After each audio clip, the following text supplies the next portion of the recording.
Okay guys, so what we're going to do is we're going to take our little bottles and you're going to get a color. I usually use mica powders for this, but you can use pigment, epoxy pigments, like epoxy paste pigments and things like that as well. So these little spray bottles, I got about 20 or 50, oh god, how many did I get? Maybe, I don't remember, but I know I got a bunch of them for under 20 bucks. So, you're going to put your pigments in the bottom of the container and then take 91% isopropyl alcohol. Now if you work with epoxy, then you know that isopropyl alcohol creates cells, right? So what we're going to do is we're just going to get some alcohol in here, and I love doing these for countertops or my wall arts, and I'll show you an example.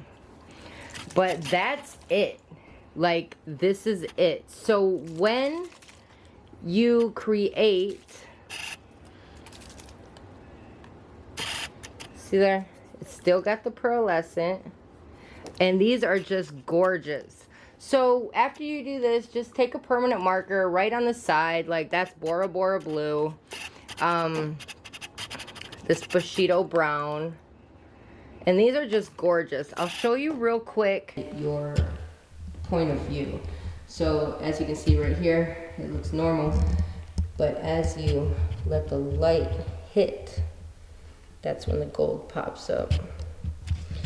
So, there. You see? And that's where you have the gold lacing at, and it's also here, but we gotta get the light here. So,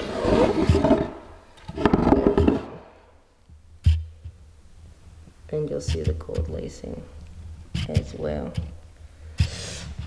And you can see it just when you move from side to side, but these are the light blues that I was talking about.